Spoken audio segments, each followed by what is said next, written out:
ദൈവത്തിൻ്റെ ധന്യതിരുനാമത്തിന് സ്തോത്രം ചെയ്യുന്നു. നമ്മുടെ രക്ഷകനും കർത്താവുമായ യേശുക്രിസ്തുവിൻ്റെ നാമത്തിൽ എല്ലാ പ്രിയമുള്ളവർക്കും സ്നേഹ വന്ദനങ്ങളെ അറിയിക്കുന്നു. ദൈവമായ കർത്താവ് നമ്മെ എല്ലാവരെയും അനുഗ്രഹിക്കുമാറാകട്ടെ. ദാനിയേലിന്റെ പുസ്തകം 6-ാമത്തെ അധ്യായം 22-ാമത്തെ വാക്യത്തിലേക്ക് നിങ്ങളുടെ വിലപ്പെട്ട ശ്രദ്ധയെ ഞാൻ ക്ഷണിക്കുകയാണ്. സിംഹങ്ങൾ എനിക്ക് കേടുവരുത്താതിരിക്കേണ്ടതിന് എൻ്റെ ദൈവം തൻ്റെ ദൂതനെ അയച്ച് അവയുടെ വായ് അടച്ചു കളഞ്ഞു. അവൻ്റെ സന്നിധിയിൽ ഞാൻ കുറ്റമില്ലാത്തവൻ, രാജാവേ, തിരുമുമ്പിലും ഒരു ദോഷവും ചെയ്തിട്ടില്ല എന്ന് ഉണർത്തിച്ചു.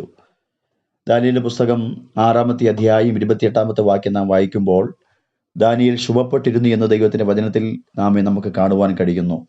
ദാനിയേൽ ശുഭപ്പെട്ടിരിക്കുവാനുള്ള കാരണങ്ങൾ ധാരാളം 6-ാമത്തെ അധ്യായത്തിൽ നമുക്ക് ദർശിക്കുവാൻ കഴിയും. അതിൽ ചിലത് ഞാൻ നിങ്ങളുമായിട്ട് പങ്കുവെച്ച് കഴിഞ്ഞുവല്ലോ. ഈ സന്ദേശത്തിലൂടെ ദാനിയേൽ ശുഭപ്പെട്ടിരിക്കുവാനുള്ള മറ്റൊരു കാരണം ഈ 22-ാമത്തെ വാക്യത്തെ ആസ്പദമാക്കി നിങ്ങളോട് പങ്കുവയ്പ്പാൻ കർത്താവിൽ ആഗ്രഹിക്കുന്നു. 22-ാമത്തെ വാക്യം നാം വായിക്കുമ്പോൾ നമുക്ക് മനസ്സിലാക്കാൻ കഴിയുന്നത് രാജാവിനോട് ദാനിയേൽ സംസാരിക്കുന്നതായിട്ടാണ് നമുക്കവിടെ മനസ്സിലാക്കാൻ കഴിയുന്നത്. സിംഹത്തിൻ്റെ ഗുഹയിൽ വീണ ദാനിയേൽ പിറ്റേ പ്രഭാതമായപ്പോൾ രാജാവ് തൻ്റെ അടുക്കൽ വന്ന് താൻ സേവിക്കുന്ന ദൈവം തന്നെ രക്ഷിക്കാൻ പ്രാപ്തനായോ എന്ന് ചോദിക്കുമ്പോൾ അതിന് മറുപടി എന്നവണ്ണം ദാനിയേൽ പറയുന്ന വാക്കുകളാണ് 22-ാമത്തെ വാക്യത്തിൽ നമുക്ക് ദർശിക്കുവാൻ കഴിയുന്നത്. അതിൽ ഒരു കാര്യം ഇപ്രകാരം രാജാവിനോട് താൻ പറയുകയാണ്. 22-ാമത്തെ വാക്യത്തിൻ്റെ അവസാന ഭാഗത്ത് നാം കാണുന്നു, രാജാവേ, തിരുമുമ്പിലും ഞാൻ ഒരു ദോഷവും ചെയ്തിട്ടില്ല. ദാനിയേലിന്റെ വാക്കുകളാണ്, രാജാവേ, തിരുമുമ്പിലും ഞാൻ ഒരു ദോഷവും ചെയ്തിട്ടില്ല എന്ന് പറഞ്ഞാൽ രാജാവിനോട് പറയുക, രാജാവേ, ഈ എല്ലാ പ്രയാസങ്ങളും എൻ്റെ ജീവിതത്തിന് നേരെ വന്നിട്ടും രാജാവിനോട് പറയുകയാണ്, ഞാൻ ഒരു ദോഷവും നിന്നോട് ചെയ്തിട്ടില്ല. ദാനിയേൽ ശുഭപ്പെട്ടിരിക്കാനുള്ള കാരണങ്ങളിൽ ഒരു പ്രധാനപ്പെട്ട കാരണമായിരുന്നു ഇത്. ദാനിയേൽ ദോഷം ചെയ്യാത്തവനായിരുന്നു. പ്രിയമുള്ളവരെ, ദാനിയേൽ ശുഭപ്പെട്ടിരിക്കാനുള്ള കാരണങ്ങളിൽ ഒരു പ്രധാനപ്പെട്ട കാരണമാണ് ഈ വാക്യത്തിൽ നമുക്ക് മനസ്സിലാക്കാൻ കഴിയുന്നത്. അത് തൻ്റെ വാക്കുകളിലൂടെ തന്നെ നമുക്ക് വ്യക്തമാക്കപ്പെടുകയാണ്. താൻ ഒരു ദോഷവും ചെയ്യാത്തവനായിരുന്നു. പ്രിയമുള്ളവരെ, നാം ഒരു ദോഷവും ചെയ്യാത്തവരാകണമെന്ന് ദൈവത്തിൻ്റെ പരിശുദ്ധാത്മാവ് നമ്മളോട് ദാനിയേലിലൂടെ സംസാരിക്കുകയാണ്. നാം ദോഷം ചെയ്യാതിരിക്കണമെങ്കിൽ എന്ത് ചെയ്യണമെന്ന് ധാരാളം കാര്യങ്ങൾ വിശുദ്ധ വേദപുസ്തകത്തിനകത്ത് രേഖപ്പെടുത്തിയിട്ടുണ്ടെങ്കിലും തിരുവചനത്തിൽ നിന്ന് 2 കാര്യങ്ങളെ ഞാൻ നിങ്ങളുമായിട്ട് പങ്കുവയ്ക്കാം. സദൃശവാക്യങ്ങൾ 3-ാമത്തെ അധ്യായം 7-ാമത്തെ വാക്യത്തിൽ ഇപ്രകാരം നമുക്ക് കാണുവാൻ കഴിയുന്നു, യഹോവയെ ഭയപ്പെട്ട് ദോഷം വിട്ടുമാറുക. ഈ വാക്യത്തിൽ നിന്ന് നമുക്ക് മനസ്സിലാക്കാൻ കഴിയുന്നത് യഹോവയെ ഭയപ്പെടുന്നവർക്ക് ദോഷം ചെയ്യുവാൻ കഴിയത്തില്ല. യഹോവയെ അല്ലെങ്കിൽ ദൈവത്തെ ഭയപ്പെടുന്നവർക്ക് ദോഷം ചെയ്യുവാൻ കഴിയുകയില്ല. അപ്പോൾ ദോഷം ചെയ്യാതിരിക്കാൻ നാം എന്തു ചെയ്യണം? നമ്മുടെ ജീവിതത്തിനകത്ത് ദൈവത്തിൻ്റെ ആത്മാ പറയുകയാണ്, നാം ദൈവത്തെ ഭയപ്പെടുക. ദൈവത്തെ ഭയപ്പെടുന്നവർക്ക് ദോഷം ചെയ്യുവാൻ കഴിയത്തില്ല. ഈ ദിവസങ്ങളിൽ ഏറ്റവും അധികം ദൈവത്തെ ഭയപ്പെടാൻ നമുക്കെല്ലാവർക്കും സർവശക്തനായ ദൈവം കൃപ ചെയ്യട്ടെ എന്ന് ഞാൻ ആത്മാവിൽ ആഗ്രഹിക്കുകയും പ്രാർത്ഥിക്കുകയും ചെയ്യുക. ദൈവത്തെ ഭയപ്പെടുന്നവർക്ക് ദോഷം ചെയ്യുവാൻ കഴിയത്തില്ല. 2-ാമത്തെ കാര്യം, സദൃശവാക്യങ്ങളുടെ പുസ്തകം 16-ാമത്തെ അധ്യായം 6-ാമത്തെ വാക്യത്തിൻ്റെ അകത്ത് കാണുന്നു, യഹോവ ഭക്തി കൊണ്ട് മനുഷ്യർ ദോഷത്തെ വിട്ടകലുന്നു. ഈ വാക്യത്തിലും നമുക്ക് മനസ്സിലാക്കാൻ കഴിയുന്നത് യഹോവ ഭക്തിയുള്ളവർക്ക് ദോഷം ചെയ്യുവാൻ സാധിക്കത്തില്ല.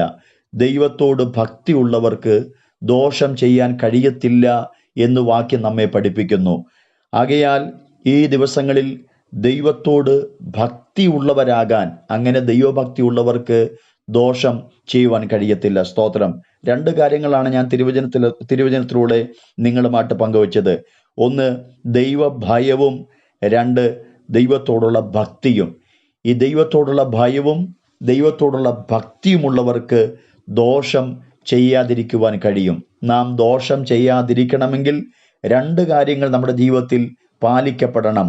1 ദൈവഭയം നമ്മളിൽ ഉണ്ടാകണം, 2 ദൈവത്തിൻ്റെ ഭക്തി നമ്മളിൽ ഉണ്ടാകണം. ദൈവഭയവും ദൈവഭക്തിയും ഇത് രണ്ടും ചേർന്ന് നമ്മുടെ ജീവിതത്തിൻ്റെ അകത്ത് വെളിപ്പെടുമ്പോൾ മറ്റുള്ളവരോട് ദോഷം ചെയ്യുവാൻ നമുക്ക് കഴിയത്തില്ല. ആകയാൽ പ്രിയമുള്ളവരെ, ഈ ദിവസങ്ങളിൽ ദൈവഭയവും ദൈവഭക്തിയും നിമിത്തം ദോഷം ചെയ്യാത്തവരാകാൻ കർത്താവ് നമ്മളോട് ആഹ്വാനം ചെയ്യുകയാണ്. ദൈവത്തിൻ്റെ വചനം പഠിക്കുമ്പോൾ ഈ വിഷയത്തോട് ബന്ധപ്പെട്ട് ഒന്ന് രണ്ട് വാക്യങ്ങൾ കൂടെ ഞാൻ നിങ്ങളുമായിട്ട് പങ്കുവെപ്പാൻ കർത്താവിൽ ആഗ്രഹിക്കുന്നു. നാം ദോഷം ചെയ്യാത്തവരാകുക. സങ്കീർത്തനങ്ങളുടെ പുസ്തകം 37 27 വാക്യത്തിനകത്ത് കാണുന്നു, ദോഷം വിട്ടകന്ന് ഗുണം ചെയ്യുക. ദൈവത്തിൻ്റെ വചനം പറയുക, ദോഷം വിട്ടകന്ന് ഗുണം ചെയ്യുക. ഇനി 1 പത്രോസ് ലേഖനത്തിൻ്റെ അകത്ത് 3 11 വാക്യത്തിനകത്ത് പറയുന്നു, അവൻ ദോഷം വിട്ടകന്ന് ഗുണം ചെയ്യുകയും സമാധാനം അന്വേഷിച്ച് പിന്തുടരുകയും ചെയ്യട്ടെ. പത്രോസ് അപ്പോസ്തലൻ പറയുകയാണ്, അവൻ ദോഷം വിട്ടകന്ന് ഗുണം ചെയ്യുകയും സമാധാനം അന്വേഷിച്ച് പിന്തുടരുകയും ചെയ്യട്ടെ. അവൻ എന്നത് ആരാണ് എന്ന് 10 വാക്യത്തിനകത്ത് പറയുന്നു, ജീവനെ ആഗ്രഹിക്കുകയും ശുഭകാലം കാണുവാൻ ഇച്ഛിക്കുകയും ചെയ്യുന്നവൻ, ദോഷം ചെയ്യാതെ തൻ്റെ നാവിനെയും വ്യാജം പറയാതെ തൻ്റെ അധരത്തെയും അടക്കിക്കൊള്ളട്ടെ. ദൈവത്തിൻ്റെ പരിശുദ്ധാത്മാവ് തൻ്റെ ജനത്തോട് ഓർമ്മപ്പെടുത്തുകയാണ്, നാം ദോഷം ചെയ്യരുത്. അതുകൊണ്ടാണ് സങ്കീർത്തനങ്ങളുടെ പുസ്തകം 37 27 വാക്യത്തിൽ നാം കണ്ടത്, ദോഷം വിട്ടകന്ന് ഗുണം ചെയ്യുക. 1 പത്രോസ് ലേഖനം 3 11 പറയുന്നു, അവൻ ദോഷം വിട്ടകന്ന് ഗുണം ചെയ്യട്ടെ. പ്രിയമുള്ളവരെ, ഈ ദിവസങ്ങളിൽ ദോഷം വിട്ടകലാൻ, ദോഷം വിട്ടകലുന്നത് മാത്രമല്ല, ഗുണം ചെയ്യുവാൻ സർവശക്തനായ ദൈവം നമുക്ക് കൃപ നൽകട്ടെ. സ്തോത്രം. 1 പത്രോസ് ലേഖനത്തിൻ്റെ അകത്ത് ഇങ്ങനെ കാണുന്നു, ജീവനെ ആഗ്രഹിക്കുകയും ശുഭകാലം കാണുവാൻ ഇച്ഛിക്കുകയും ചെയ്യുന്നവനെല്ലാം ദോഷം ചെയ്യാതെ തൻ്റെ നാവിനെയും വ്യാജം പറയാതെ തൻ്റെ അധരത്തെയും അടക്കിക്കൊള്ളട്ടെ. സ്തോത്രം. ഈ 2 വാക്യങ്ങൾ നാം ചിന്തിക്കുമ്പോൾ നമുക്ക് മനസ്സിലാക്കാൻ കഴിയുന്നത്, ഒന്ന്, ദോഷം ചെയ്യാതെ എന്ന വാക്യങ്ങൾക്കകത്ത് രേഖപ്പെടുത്തിയിരിക്കുന്നു. ദോഷം ചെയ്യാതെ എന്ന് പറയുമ്പോൾ നാം ദോഷം ചെയ്യരുതെന്ന് ദൈവത്തിൻ്റെ പരിശുദ്ധാത്മാവ് നമ്മോട് പറയുകയാണ്.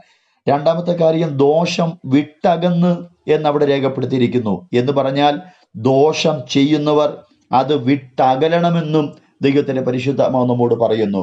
പ്രിയമുള്ളവരെ, ഒന്ന്, നാം ദോഷം ചെയ്യരുത്.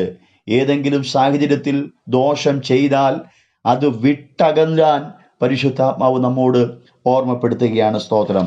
പ്രിയമുള്ളവരെ, ദോഷം ചെയ്യാത്തവർക്കും ദോഷം വിട്ടകലുന്നവർക്കും ലഭിക്കുന്ന 3 അനുഗ്രഹങ്ങൾ ഈ വാക്യങ്ങൾക്കകത്ത് നമുക്ക് മനസ്സിലാക്കാൻ കഴിയും.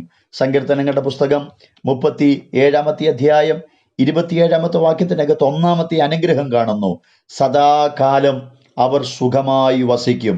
ദോഷം ചെയ്യാതെ ദോഷം വിട്ടകലുന്നവർക്ക് ലഭിക്കപ്പെടുന്ന ഈ അനുഗ്രഹം ദൈവത്തിൻ്റെ പരിശുദ്ധം അവിടെ ഓർമ്മപ്പെടുത്തുകയാണ്, സദാകാലം അവർ സുഖമായി വസിക്കും. 1 പത്രോസ് ലേഖനം 3 10 വാക്യവും 11 വാക്യത്തിൽ നാം വായിക്കുമ്പോൾ നമുക്ക് മനസ്സിലാക്കാൻ കഴിയുന്നത്, അവിടെ ലഭിക്കുന്ന 2 അനുഗ്രഹങ്ങളുണ്ട്. അവർക്ക് ജീവൻ ലഭിക്കും. അടുത്ത കാര്യം, ശുഭകാലം അവർക്ക് ലഭിക്കപ്പെടും. സ്തോത്രം. 1, ജീവൻ അവർക്ക് ലഭിക്കും. 2, ശുഭകാലം അവർക്ക് ലഭിക്കപ്പെടും. സ്തോത്രം. അതുകൊണ്ട് ഈ ദിവസങ്ങളിൽ ദോഷം ചെയ്യാതെ ഇരിപ്പാൻ നമുക്ക് ദൈവസന്നിധിയിൽ ശ്രമിക്കാമല്ലോ. 2, ദോഷം ചെയ്യുന്നവർ അത് വിട്ടകന്നാൽ അതിൻ്റെ അനുഗ്രഹങ്ങളും നമുക്ക് ലഭിക്കപ്പെടാനിടയായിത്തീരും. ദോഷം ചെയ്യാത്തവർക്കും ദോഷത്തെ വിട്ടകലുന്നവർക്കും ലഭിക്കപ്പെടുന്ന അനുഗ്രഹങ്ങൾ, 1, അവർ സദാകാലം സുഖമായി വസിക്കും. 2, അവരിൽ ജീവൻ ലഭിക്കപ്പെടും. 3, അവർക്ക് ശുഭകാലം ലഭിക്കപ്പെടാനിടയായിത്തീരും. സ്തോത്രം. ആകയാൽ ഈ ദിവസങ്ങളിൽ ദോഷം ചെയ്യാത്തവരാകാൻ, ദോഷം വിട്ടകലുന്നവരാകാൻ നമുക്കെല്ലാവർക്കും ശ്രമിക്കാമല്ലോ. അങ്ങനെ നാം ശ്രമിക്കുമ്പോൾ സദാകാലം നാം സുഖമായി വസിക്കാനിടയായിത്തീരും. നമുക്ക് ജീവൻ ലഭിക്കപ്പെടാനിടയായിത്തീരും. മൂന്നാമതായി പറയുന്നു, നമുക്ക് ശുഭകാലം ലഭിക്കപ്പെടുവാനിടയായിത്തീരും. സ്തോത്രം.